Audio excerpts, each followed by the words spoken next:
जी हाँ, नमस्कार दोस्तों, आप सभी का एक बार फिर से आपके अपने चैनल DKY क्लासेस में आप सभी का मैं हार्दिक दिल से अभिनंदन करता हूँ। आज हम एक बार फिर से आप लोगों के बीच कक्षा 10वीं का फिजिक्स का सेकंड चैप्टर यानी रिफ्रैक्शन ऑफ लाइट, प्रकाश का अपवर्तन में एक महत्वपूर्ण टॉपिक आवर्धन लेकर आए हैं, जो कि एग्जाम के लिए बहुत ही जरूरी है और इसको हम लोग समझने का प्रयास करेंगे आराम से, धीरे धीरे करके, और 100% आप लोगों को समझ में आएगा। कहते जियो इतना कि जिंदगी कम रह जाए, जियो इतना कि जिंदगी कम रह जाए, हंसो इतना कि रोने के लिए मजबूर हो जाए। कुछ होना न होना यह तो किस्मत की बात है, कुछ होना न होना यह तो किस्मत की बात है, मगर मेहनत इतना करो कि ऊपर वाला देने के लिए मजबूर हो जाए। जी हाँ दोस्तों, अगर आप लोग चाहते हैं कि बोर्ड में मेरा बेहतर रिजल्ट आए, इतना मेहनत करे कि ऊपर वाला भी मजबूर हो जाए आपको बेहतर रिजल्ट देने के लिए, क्योंकि जिंदगी में वही व्यक्ति सफल होता है जो लगातार प्रयास करता है, जो लगातार परिश्रम करता है, और लगातार परिश्रम करने वाला ही एक दिन उस मंजिल को भी पाता है जहां तक कभी कभी वो सोचते हैं जीवन में, लेकिन रियल में हासिल करके दिखा देता है। इसीलिए हम ये चाहेंगे और कक्षा 10वीं के सभी छात्रों और छात्राओं से निवेदन भी करेंगे कि वो लगातार मेहनत करें, क्योंकि समय भी घटते जा रहा है। तकरीबन 6 माह के आसपास निकल चुका है। अब आप लोगों को बेहतर तरीके से लगातार प्रयास करनी चाहिए। 10 घंटा 12 घंटा अभी से ही लगना पड़ेगा, तभी आप एक अच्छा रिजल्ट बना सकते हैं और अपने सपनों को साकार कर सकते हैं। जो सपना आप देखते हैं जीवन में और उसको कर पाते, क्योंकि जीवन में बहुत हर लाइफ में जो है बेहतर करना जरूरी हो जाता है। क्योंकि अगर आप आगे बढ़ेंगे तो आपको बहुत सारा ऐसा कंडीशन आएगा जीवन में जो कष्टमय साबित होगा। इसलिए अगर आप पढ़ लिख कर एक बेहतर इंसान बन जाते हैं तो दुनिया का हर मुकाम आपके लिए आसान हो जाएगा। क्योंकि हर परिवार के जो माता पिता होते हैं वो बड़े परिवार से नहीं होते हैं, बहुत ऐसे बच्चे साधारण और गरीब परिवार से भी होते हैं। वो उसके माता पिता ऐसा काम करते हैं और पैसे बचा बचा कर बच्चों के लिए पैसा खर्च करता है। वो चाहता है कि मेरा बच्चा जो है पढ़ लिख कर एक अच्छा इंसान बने, वो जीवन में कुछ ऐसा करे। तो आप उस पैसे का गलत फायदा नहीं उठाए और सही दिल से मेहनत करें, जिससे माता पिता के साथ साथ अपने समाज और अपने कोचिंग का भी नाम आप रोशन करें।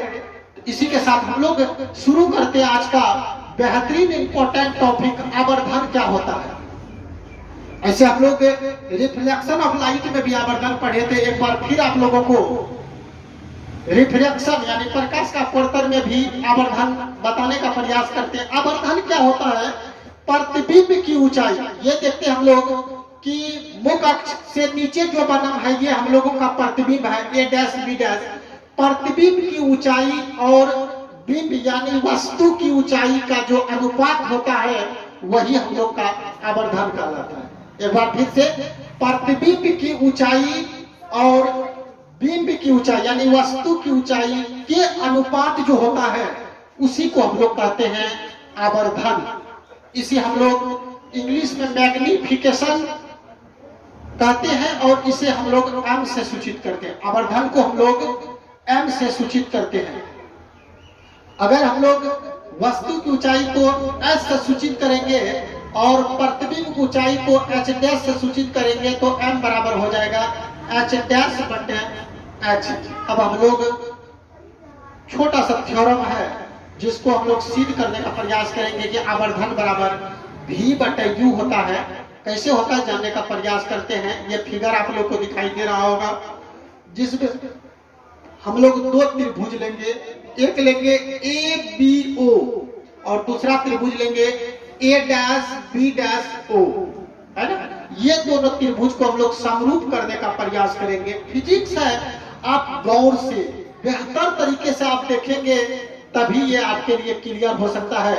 आप जो सोचेंगे थोड़ा बहुत देख लेने से ये सब्जेक्ट अपने कब्जों में आ जाएगा, आसान नहीं होता है। जो विद्यार्थी इसको लगातार परिश्रम करता, बार बार देखता है, उसके लिए फिजिक्स बहुत ही आसान सब्जेक्ट है। तो हम लोग ए बी ओ और त्रिभुज ए डैश बी डैश ओ दोनों में चलते हैं और दोनों को समरूप करने का प्रयास करते हैं। समरूप कंडीशन ऐसे हम लोग त्रिभुज में भी मैथमेटिक्स में पढ़े हैं, कई कंडीशन होता है। तो देखते हैं हम लोग ये दोनों में कि कोण ए बी ओ, कोण ए ओ बी पहले ले लेते हैं।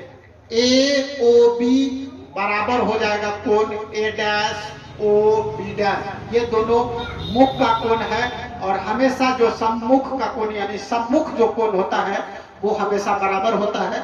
इसीलिए हम लोग का कोण ए ओ बी बराबर कोण ए डैश ओ बी डैश लिख भी देंगे कारण में सम्मुख कोण। और दूसरा हम लोग लेते हैं कोण ए बी ओ, यहाँ देखते 90 डिग्री का कोण हम लोग का बन रहा है।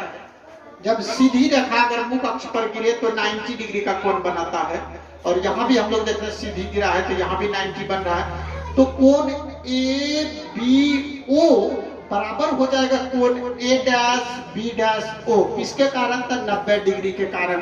तो हम लोग अब देख रहे हैं कि एक त्रिभुज का दो कोण दूसरे त्रिभुज के दो संगत कोण के बराबर है। इसलिए हम लोग पढ़े हैं ए समरूपता प्रवेश, अर्थात यदि किसी त्रिभुज का दो कोण दूसरे त्रिभुज के दो संगत कोण के बराबर हो जाए तो वो त्रिभुज समरूप हो जाते हैं। तो इसलिए हम लोग का त्रिभुज ए बी ओ समरूप हो जाएगा त्रिभुज ए डैश बी डैश ओ। किसके कारण? ए समरूपता प्रमेय से। अब हम लोग इस त्रिभुज को समरूप कर दिए हैं। तो अब हम लोग जानते हैं कि समरूप त्रिभुज का दो नियम होता है, एक संगत कोण बराबर होते हैं, दूसरा संगत भुजा समान अनुपात में होते हैं। इसलिए समान अनुपात होने के कारण इसलिए हम लोग लिखेंगे अब ए बी, अगर हम लोग ए बी ओ त्रिभुज का लिए तो इस त्रिभुज का संगत भुजा हो जाएगा ए डैश बी डैश, वही लिखे हैं बराबर। इसका अगर हम लोग ले लेंगे बी ओ तो इसका संगत भुजा हो जाएगा बी डैश ओ, यही लिखे हैं। अब इसी को हम लोग आगे बढ़ा देंगे। ए बी जो है हम लोग की वस्तु की ऊंचाई है और वस्तु की ऊंचाई को हम लोग एच से सूचित करते हैं, यानी छोटी एच से। तो छोटी एच ही लिखे हैं but A dash B dash ये प्रतिबिंब की ऊंचाई है और प्रतिबिंब की ऊंचाई को एच डैश से सूचित किया नीचे की ओर है। तो हम लोग कोऑर्डिनेट के माध्यम से भी ऐसे पढ़े हैं कि ये मुख अक्ष है, इससे जो नीचे जो बनता है वो ऋणात्मक होता है और मुख अक्ष के ऊपर जब होता है तो वो धनात्मक होता है।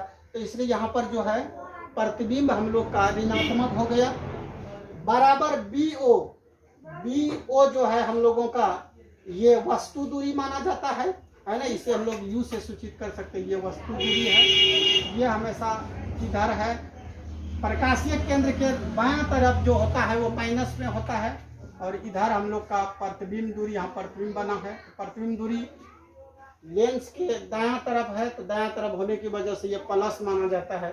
तो यहाँ पर हम लोग माइनस यू बट भी लिखे हैं।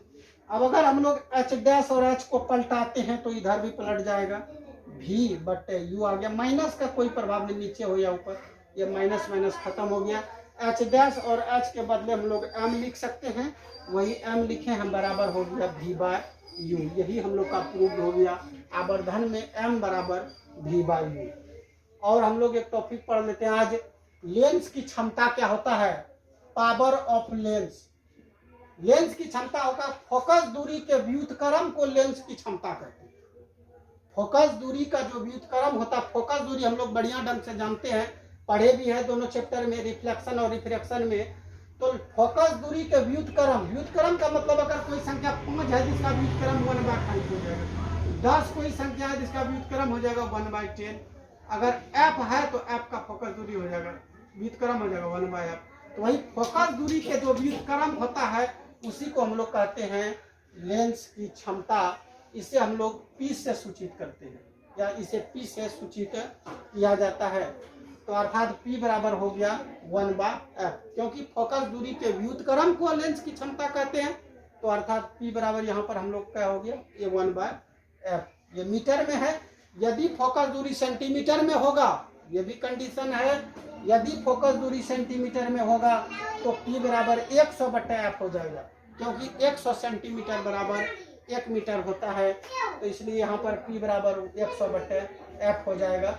और लेंस की जो क्षमता का SI मात्रक होता है 1 मीटर पर पावर m होता है। इसे यूज करने में प्रचलित मात्रक आजकल लेंस की क्षमता का डायप्टर भी होता है। तो आप इस वीडियो को इसका स्क्रीनशॉट भी ले सकते हैं। अगर ये वीडियो अच्छा लगा हो तो इसको लाइक और सब्सक्राइब जरूर करें। इसी तरह का वीडियो हम फिर लेकर आप लोगों के नज़दीक आएंगे। तब तक के लिए धन्यवाद। आपका दिन शुभ हो।